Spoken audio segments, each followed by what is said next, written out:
Hi guys, magandang araw po sa inyong lahat. Ito po ang inyong lingkod, si DIY KKB Informative.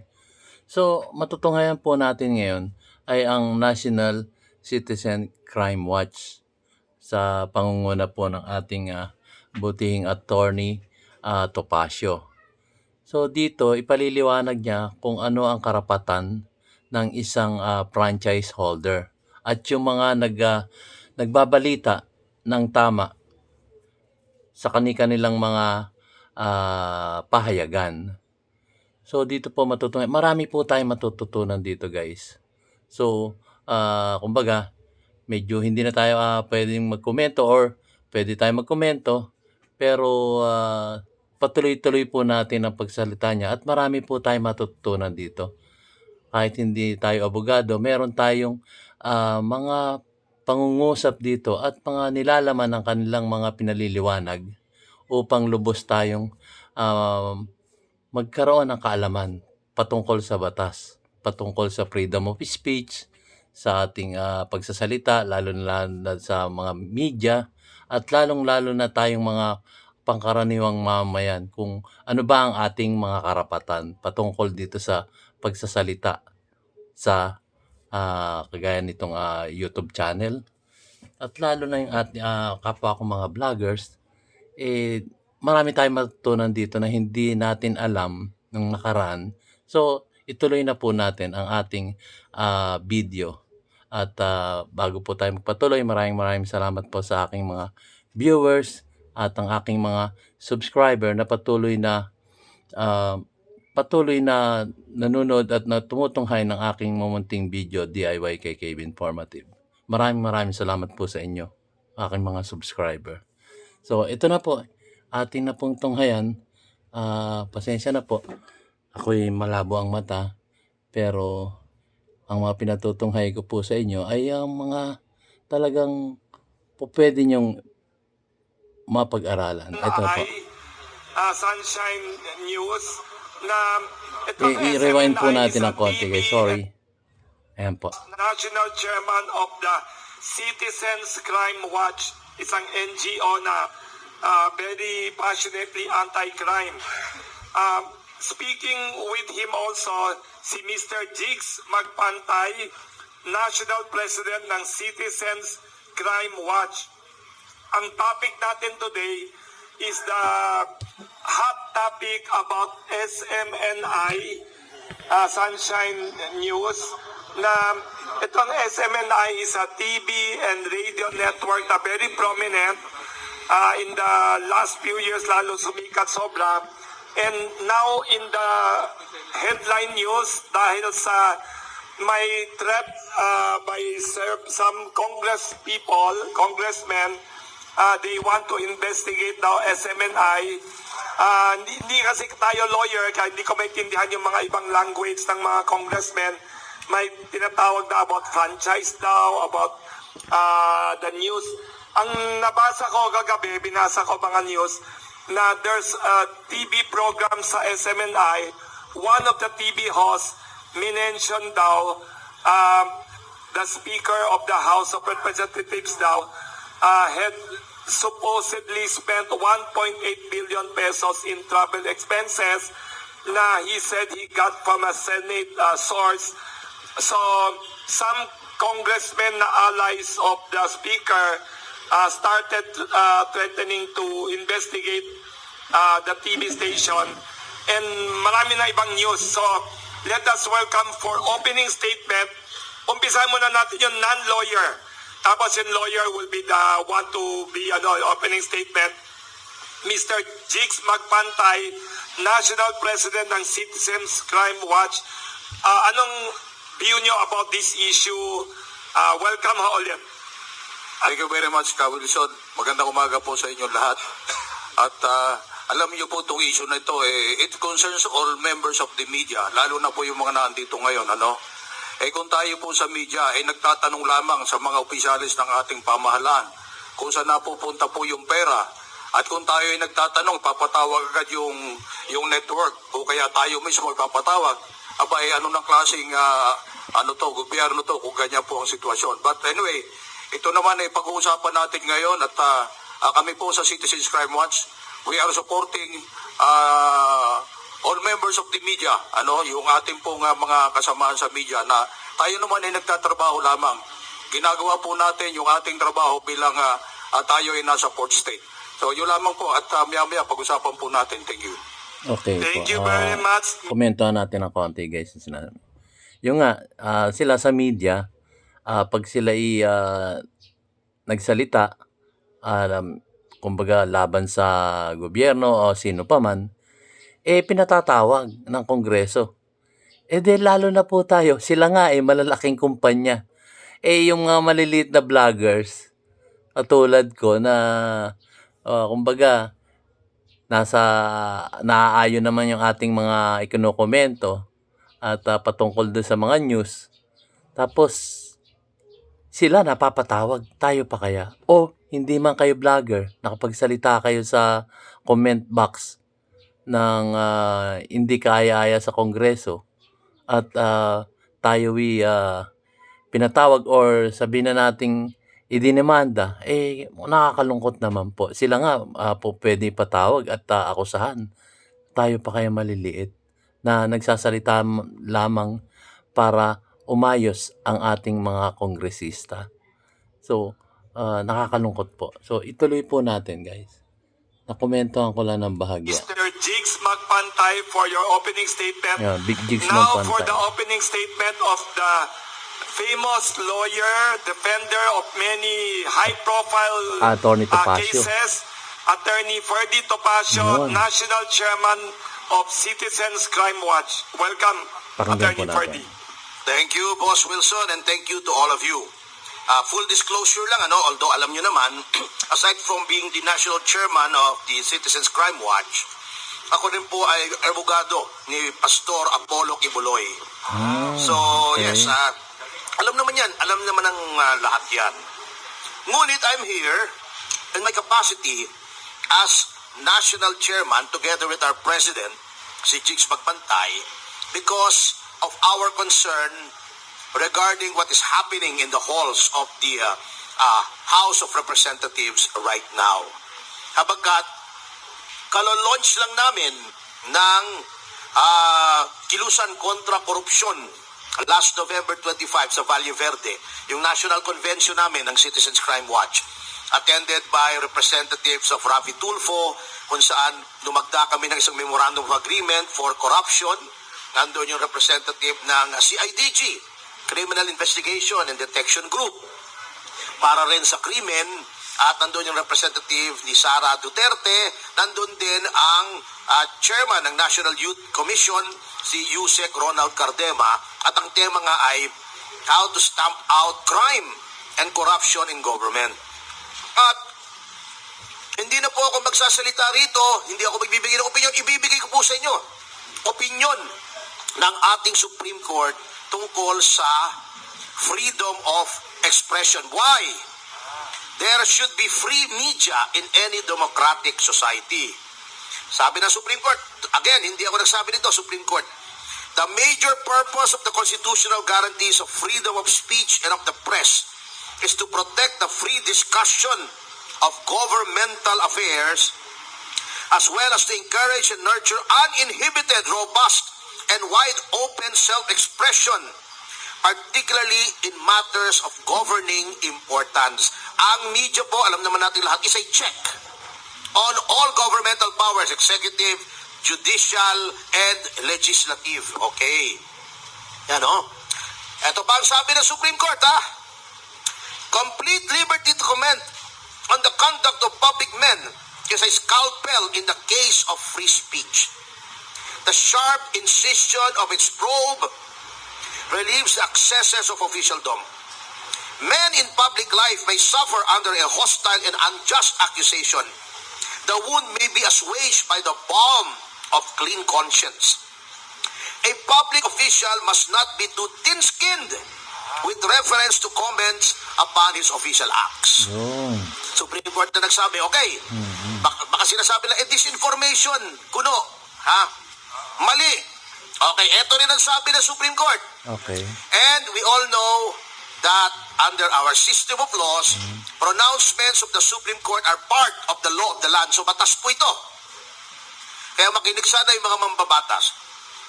Errors or misstatements are inevitable in any scheme of truly free expression and debate. Consistent with good faith and reasonable care, the press should not be held to account to a point of suppression for honest mistakes or imperfections in the choice of language. There must be some room for misstatement of fact as well as for misjudgment. Only by giving them leeway can they courageously and effectively function as critical agencies in our democracy. Ngayon po, ano nangyari? Maraming disinformation talaga, lalo na dito sa digital age. Yung kay Maria Ressa, di ba, kaya nga na-demanda, disinformation. May sinabi siyang informasyon na si Willie Keng, smuggler, kidnapper, mamamatay tao, hindi totoo yun, di convicted. May remedyo po kung talagang disinformation. Ang dami po nga disinformation. Ngunit, ang kinakataka lang natin, meron na ba tayong batas na lese maheste? Alam niyo yung lese maheste? At Thailand, meron Sa Thailand. Pag-i-explain. Meron pong batas, pati sa England, kaya lang hindi na ginagamit. Marami. Etong lese maheste ay batas lamang doon sa mga monarchy, kahit constitutional monarchy, na pag pinulaan mo yung hari, yung pamilya ng hari, it is a criminal offense. Okay. Yan na po ang nangyayari ngayon. Pagka pinulaan mo ang speaker, criminal offense na yata ha? Kasi speaker lang Marami nang pinupulaan. Pinupulaan si BBM. Wala namang ginagawa si BBM. Pinupulaan si Sara. Wala namang ginagawa si Sara. Pero, pagka speaker, ang sinaltik mo, he will use all the powers of the House of Representatives para ipitin ka. Ito katulad nito Alam nyo, ang natatawa lang ako rito, nasaan yung mga boses na nung na-convict si Maria Ressa? Freedom of expression, sinisikil. Nung hindi na rin yung franchise ng ABS-CBN, nasaan yung mga boses na yan? Porket SMNI, porket si speaker ang tinira, walang nagsasalita. Nasaan yung mga maiingay na Nasaan na kayo? At yung mga leftist doon, sina Lagman, sina Franz Castro, ayun, binigyan pa ng litrato ng portrait si speaker. Anong kasipsipan yan? Yun nga. Alam nyo, kung disinformation man yan, di ba noon nagkaroon ng yung kay Thinking Pinoy. Pero hindi po Committee on Franchise, pananakot po yan nakakansilahin mo yung prangkisa. Nakare-renew lang. Bakit hindi sa Committee on Public Information? Tama. Maraming pwedeng Ahensya. gawin. Pwede ka magdemanda. Demanda mo. Si Jeffrey Celis, di ba? Demanda mo si Badoy. Bakit? Legislative Investigation, Committee on Franchise, gigisahin niyo yung mga tao. And he will try to get them to reveal their sources.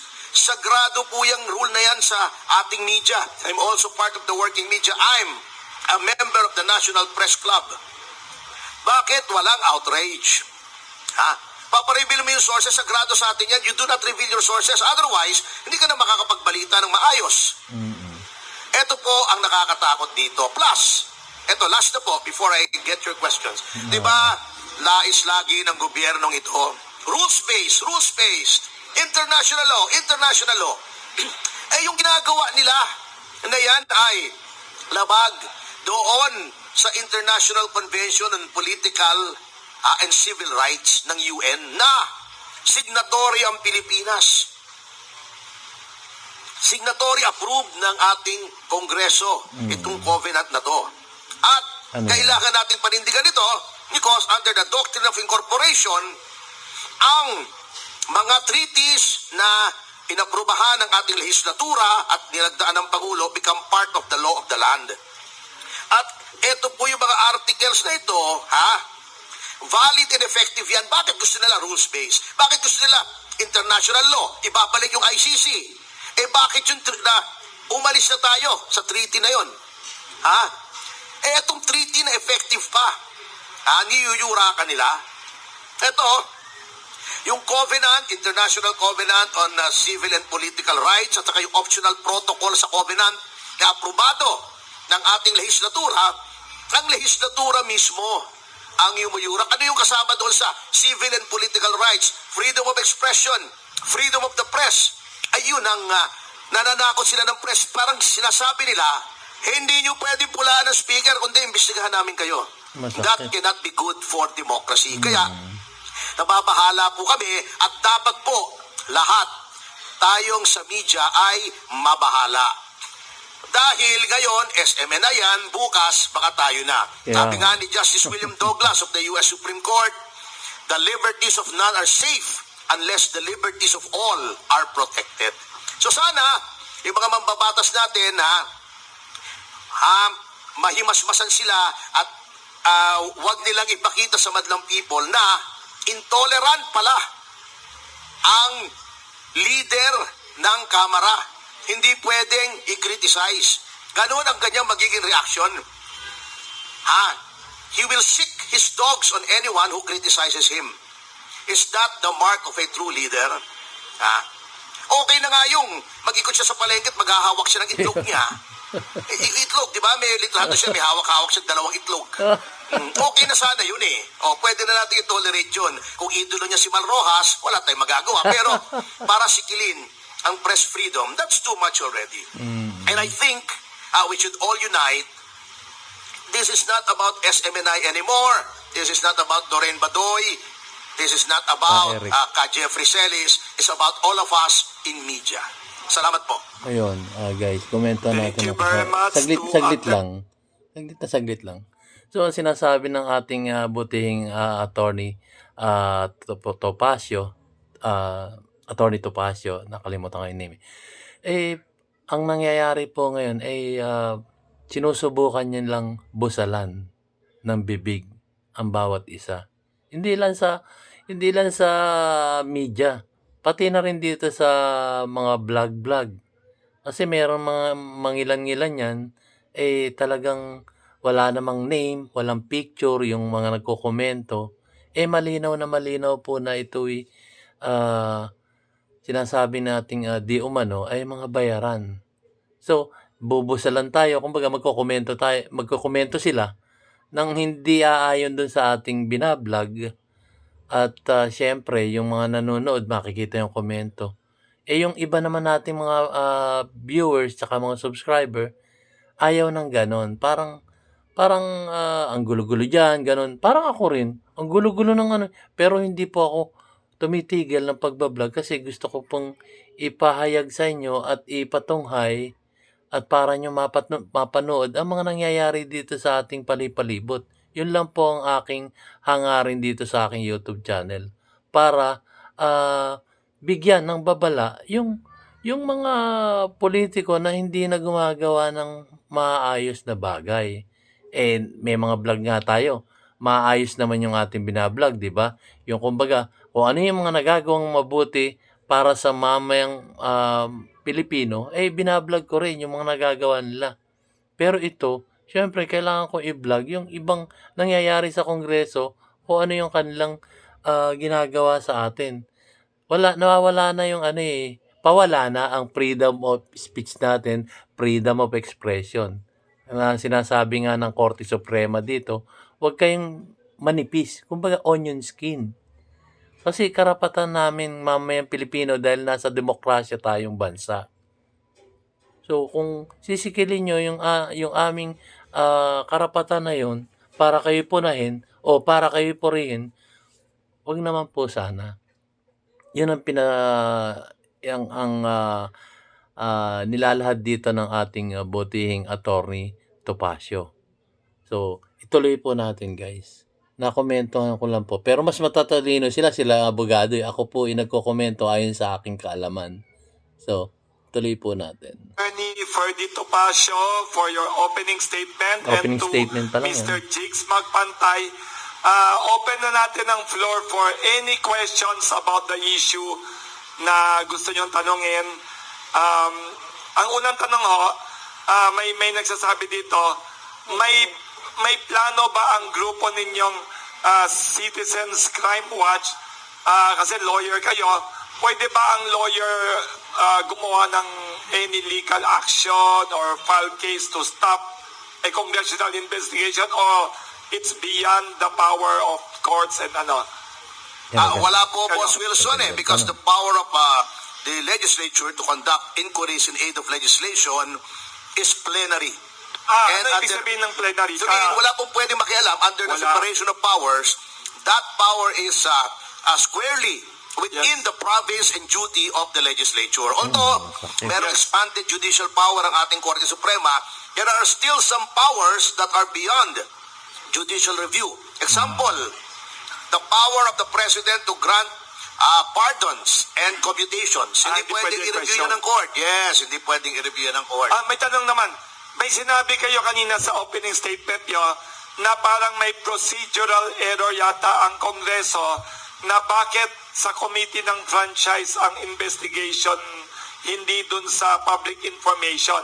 Pwede bang as a lawyer kayo, hindi kasi kami abogado, marami kayong alam sa legal terms and procedures, pwede bang questionin ng lawyer like you or NGO ng Citizens Crime Watch yun?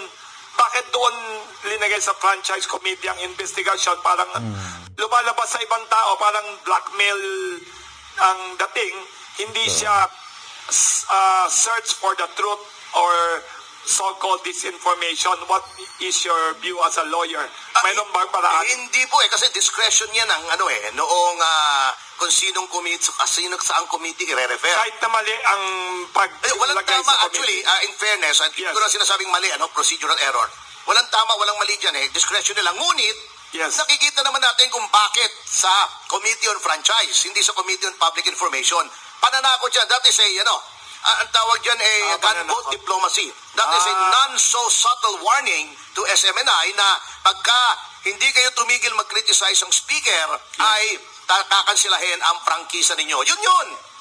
Binubusalan ano po bang niya. ibig sabihin nun? Ngayon, ang only safeguard there, Boss Wilson, Yes. a robust na opposition. Kaso nyo, kinoob Yes. na yung opposition doon, yung usual noisy minority, sumisip-sip na sa speaker, Wala mga na. leftist, nagbibigay pa ng painting nga, di ba? Oo. So yung opposition sa Kongreso, Wala, nawala pinopost na na. nila yung ibang partido. Gusto nila, isang partido na lang yung nasa lower house. Yun ang problema. Pag naging monolithic yung isang chamber, ay wala nang pipiyok dyan. Kasi gusto nila lagi, resolution 1414, 1414. Ano yung 1414 na? Sorry. Di ba yung sense ng Senate na inaano nila? Yung they called out President Duterte for criticizing Congress. So hindi na pala pwede mag-criticize kahit sino. Kahit former president na naging bahagi rin ng Kongreso. Hindi na pwede. Magre-resolution. Gusto nila unanimous pa. Mahilig sa unanimous 14-14 pa Ang multiples of 7, Marcos lucky number yon, di ba yung 7? Kaya 21 September 21, di ba? 7 times 3 is 21. Ito 14-14 7 times 2, 14. 7 times 2, 14. 14-14. Sandali lang po, guys. So, may superstition pa Sandali lang. Komento natin. Yun nga po, ang sinasabi ng ating buting attorney Topacio, talaga namang wala na. May sariling power ang lower house. May sariling power.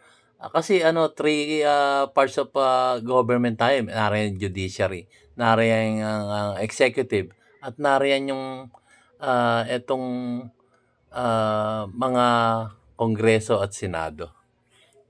So, wala tayong magagawa. Binoto natin yan So, ang mangyayari dyan, magtiis tayo kasi may sarili silang batas at hindi pwedeng pakialaman ng judiciary at ang executive. Itong mga senado at saka itong kongreso. Wala po silang magagawa dyan. Kasi nagkaisa na nga sila, yung 14-14. So, nagkaisa na sila. Kung ano yung boses ng isa, boses ng lahat. So, paano na yan? Binoto nga natin Binoto natin sila Nagpabudol tayo doon sa mga taong yun So, ang aking payo, tignan natin uli. Tignan natin ang susunod na eleksyon. Malayo pa naman yun. Pero ngayon, magtiis tayo kasi naboto natin yung mga yan So, wala tayong magagawa. Tanong natin kay Attorney Topacio ng Citizen Crime Watch. So, matutunan po tayo sa history, guys. So, isip-isip rin pag nabumoto. So, ituloy po natin. So sa senaryo ng legal bilang abogado and political analyst, may patutunguhan ba itong investigasyon o harassment lang to, or pwedeng worst case scenario, pwede ba nilang alisin ang prangkisa based on one incident or is it strong enough legally? Curious lang ako. Hindi ako abogado. Hindi nga eh. Alam nyo, yung prangkisa, wag naman magagalit yung ABS-CBN dito ha. Anong magkaiba nung Kasi yung unang-una, ang yung ABS-CBN nag-expire. Hindi na rin yun. hindi inalis. Hindi inalis. Number two, may mga alegasyon, wag na nating sabihin totoo, at kung alegasyon na may non-payment of taxes, may a violation ng labor code. As in fact, ako mismo, I personally, nagdemanda ako sa DOLE on behalf of Jobert Sucaldito, alleging violation of labor laws. Ibig sabihin, ang prangkisa is not easily granted and it should not easily be revoked. So Dapat, yung series of violations, continuously not paying taxes, continuous, yung mga end of contract, contractual, etc. continuous Oo. disinformation, Oo. kunyari. Yung isang beses, nagkamali, ay pagka nagkamali ang GMA7, tanggalin mo yung prangkisa, ganun ba yun? Isang mali. Parang driver's license, nagkamali ka sa driving violation, hindi ka aalisan ng Minsan lisensya punta, agad. di ba? O mag-issue sabihan. ka ng clarification, sabihin mo, hindi po 1.8. So hindi siya legally parang proportionate. Parang, Disproportionate yung response eh. Parang bullying na ito eh. Parang pinapakita nila, hindi nyo kami dapat kinikriticize. Nasaan ang freedom of expression? Yun. Di ba? Very Sobra. interesting. Sabi ko nga doon sa aking programa, by the way, nabanggit mo nga pala nang nagpo-produce ako. Yes. Today is the first day ng streaming ng Mama Sapano sa Netflix. wow, congratulations. Kung may time kayo mamaya, wala kayong magawa, bili kayong popcorn at manood kayo ng Mama Sapano. Wow, producers. Netflix, yan. Netflix. Tama sa paano. Attorney Panood natin yan, Topacio. guys. Nabili na ng Netflix, so medyo nakakabawi na. Wow. Pwede na magbigay ng ng hamon sa Pasko. Wow. Dito Anyway. kayo. Dito Ang tayo galing. kukuha ng hamon. Meron Dito eh. With pandesal. Merry Christmas. Anyway, mabalik tayo. Sabi ko nga doon sa programa ko, it's like burning down a house to catch a mouse. Ang galing. Ibig sabihin, nawiweirdohan kayo na hindi ito legitimate response to this incident. Yes, disproportionate, grabe. Parang threat ito. Parang tinithreaten. Di ba nagagalit sila doon sa disproportionate response daw ng Israel sa Hamas? Yung iba, parang oo. ganun eh. Pero yun eh, buhay yun. So, minsan hindi mo masisisi yung Israel pagka binabalanse mo, no? Pero eto, sobra naman. Ano reaction? Isang criticism. Sinabi mo lang 1.8 billion yata ang ginastos mo. May nagsabi sa akin, totoo Yes. ba? Nagtanong. Nagtanong. Nagtatanong lang. Libelous ba ang tanong? Hindi. Hindi. Kung libelous, didimanda mo. Tama. Hindi naman porket nag-libel yung isang komentarista, violation na ng prangkisa. Alam nyo, in any, alam mo yan, partner, di ba? Yes. Commentator ka rin, may radio show ka rin, may TV show ito, sa Marco TV. Yes. Yan, kasama si Jubes. Attorney, may tanong ako. Kasi nababasa ko kagabi bago kayo dumating dito, research ko itong issue. Kahapon nandito din si Attorney Harry Roque. Anong ang tingin nyo? Nababasa ko yung balita, pati yung ownership ng station ng SMNI by your client, Attorney Pastor Kibuloy, ginagawang issue. Ano yan? Bakit ho sinama Ewan doon? ko, ano bang problema? Pilipino naman si Pastor Kibuloy. Yun nga foreign-owned, hindi nila iniimbestigahan sa Kongreso, di ba? Oo. Nandiyan, So, nag-exist pa rin. non-issue dapat ito. Oo, non-issue. Kahit na sinong mag-aaral yan. At saka yung ownership, alam nyo, yung mga commentators katulad namin, ako nasa Aliw TV 23 ako, sa DWIC. Maraming May opinion. independence yung yung mga commentators nyo. Yung views ng komentarista Yan, are komento not the natin ng views konti, of guys. the station owner. Yung sa owner na kasi sila eh.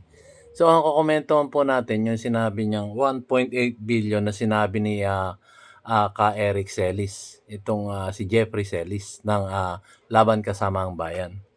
So, ang komento ko po doon, bakit hindi na sana mangyayari yung ganito kung ipinablish lang nila yung kanilang mga budget at yung kanilang pinagkakagastusan do'n sa budget na kinuha ng Kongreso.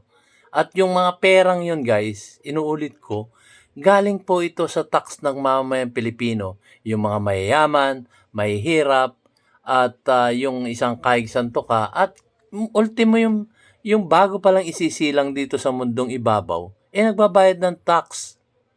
Totoo yan. Kasi unang-una, nasa tiyan nga ng ating mga ina, yung bata. So, ibig sabihin, kailangan pa rin ng vitamins yun. Kailangan pa rin kumain ng ina para maging malusog yung kanyang nasa sinapupunan. So, ibig sabihin, bibili ng vitamins siya, may tax po ba yun o wala? May tax po yun. Pag nanganak siya, may tax ba yun o wala? Meron din. Sa ospital, may tax tayong binabayaran dyan. Hindi lang natin nakikita yun, pero kasama po tayo sa nagbabayad ng tax noon. So, taxpayer po tayo. So, ang gusto ko lang ipunto rito, guys. So, yung perang yon galing sa mga taxpayer na napunta sa kanila. Naging budget nila at kanilang ginagastos sa kanang mga kanya-kanyang distrito. At, yun nga, yun ang dapat nating malaman. Pwede naman silang maglagay, alam ba, like for example, gusto nilang gastusin dun sa mga bagay na yon. Halimbawa sa kanilang mga distrito. So, ilagay lang nila dun sa isang website na ito ang nakuha kong budget. Like for example, isang kongresista. Ito ang naging budget ko, 1 billion. So, dito ko ginastos yan. Ito yung mga gastos ko. So, kumbaga, nakadetalye doon sa website nila na yun ang nakuha niyang budget, yun ang naging gastos niya, at ito pa yung mga gagastusin pa niya kung saan napunta yung proyekto. Yun po. Yun po dapat ang, hindi kagaya na sinasabi sa House of Congress na, pumunta kayo dito. Makikita nyo kung magkano yung budget, kung magkano yung ginastos. Yun. Di ba? So, lumalabas po dun sa puntong yun, kailangan pa natin pumunta ng Kongreso para malaman.